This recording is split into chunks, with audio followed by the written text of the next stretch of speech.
Hello বন্ধুরা, welcome to my channel. আমি রনিতা।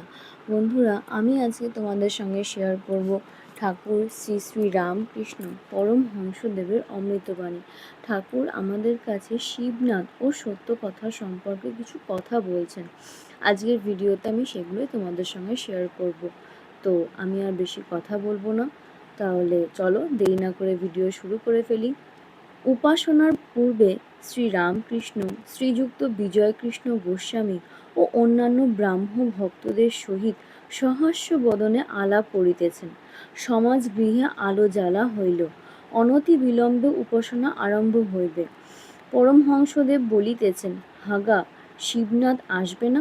একজন ব্রাহ্ম ভক্ত বলিতেছেন, না, আজ তার অনেক কাজ আছে, আসতে পারবে না।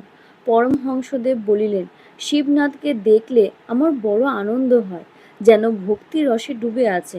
আর যাকে অনেকে গণে মানে, তাতে নিশ্চয়ই ঈশ্বরের কিছু শক্তি আছে। তবে শিবনাথের একটি ভারী দোষ আছে, কথার ঠিক নাই। আমাকে বলেছিল যে একবার ওখানে, অর্থাৎ দক্ষিণেশ্বরের কালীবাড়িতে যাবে, কিন্তু যায় নাই, আর কোনো খবরও পাঠায় নাই। ওটা ভালো নয়। এই রকম আছে যে সত্য কথাই কলির তপস্যা। সত্যকে আট করে ধরে থাকলে ভগবান লাভ হয়, সত্য আট করে না থাকলে ক্রমে ক্রমে সব নষ্ট হয়।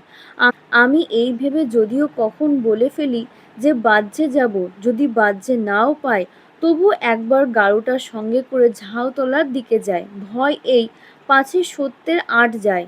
আমার এই অবস্থার পর মাকে ফুল হাতে করে বলেছিলাম, মা, এই নাও তোমার জ্ঞান, এই নাও তোমার অজ্ঞান, আমায় শুদ্ধা ভক্তি দাও মা, এই নাও তোমার সূচি, এই নাও তোমার অসুচি, আমায় শুদ্ধা ভক্তি দাও মা, এই নাও তোমার ভালো, এই নাও তোমার মন্দ, আমায় শুদ্ধা ভক্তি দাও মা, এই নাও তোমার পূর্ণ, এই নাও তোমার পাপ, আমায় শুদ্ধা ভক্তি দাও।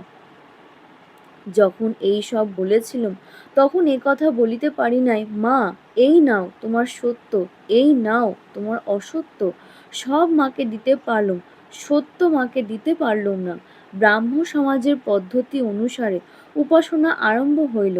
বেদির ওপর আচার্য সম্মুখে সেজ উদ্বোধনের পর আচার্য পরব্রহ্মের উদ্দেশ্যে বেদাক্ত মহামন্ত্র উচ্চারণ করিতে লাগিলেন। ব্রাহ্ম ভক্তগণ সমস্বরে সেই পুরাতন আর্য ঋষির শ্রীমুখ নিঃসৃত তাহাদের সেই পবিত্র রসনার দ্বারা উচ্চারিত নাম গুণ করিতে লাগিলেন, বলিতে লাগিলেন, সত্যম জ্ঞান মনন্তম ব্রহ্ম, আনন্দ রূপমৃতম যদ্বিভাতি, শান্তম শিবম দত্তম, শুদ্ধম পাপ বৃদ্ধম। প্রণব সংযুক্ত এই ধ্বনি ভক্তদের হৃদয়াকাশে প্রতিধ্বনিত হইল। অনেকে অন্তরে বাসনা নির্বাপিত প্রায় হইল। চিত্ত অনেকটা স্থির ও ধ্যানপ্রবণ হইতে লাগিল। সকলেই চক্ষু মুদ্রিত। ক্ষণকালের জন্য বেদাক্ত সগুণ ব্রহ্মের চিন্তা করিতে লাগিলেন। পরমহংসদেব ভাবে নিমগ্ন, স্পন্দহীন স্থির দৃষ্টি, অবাক চিত্র পুত্তলিকার ন্যায় বসিয়া আছেন। আত্মাপক্ষী কোথায় আনন্দে বিচরিত করিতেছেন, আর দেহটি মাত্র শূন্য মন্দিরে পড়িয়া রহিয়াছে। সমাধির অব্যবহিত পরে চক্ষু মেলিয়া চারিদিক চাহিতেছেন, দেখিলেন সভাস্থ সকলেই নিমীলিত নেত্র। তখন ব্রহ্ম ব্রহ্ম বলিয়া হঠাৎ দণ্ডায়মান হইলেন। উপাসনান্তে ব্রাহ্ম ভক্তেরা খোল করতাল লইয়া সংকীর্তন করিতেছেন। শ্রীরামকৃষ্ণ প্রেমানন্দে মত্ত হইয়া তাহাদের সঙ্গে যোগ দিলেন আর নৃত্য করিতে লাগিলেন। সকলে মুগ্ধ হইয়া সেই মধুর নৃত্য দেখিতেছেন। শ্রীযুক্ত বিজয়কৃষ্ণ ও অন্যান্য ভক্তেরাও তাহাকে বেড়াইয়া বেড়াইয়া নাচিতেছেন।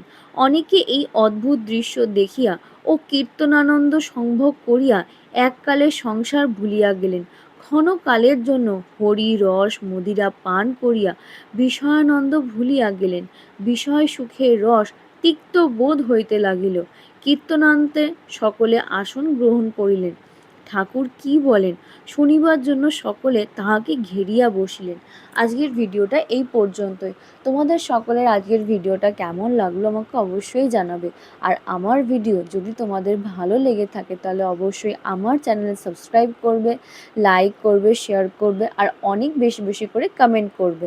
আজকে এই পর্যন্তই, দেখা হচ্ছে নেক্সট ভিডিও।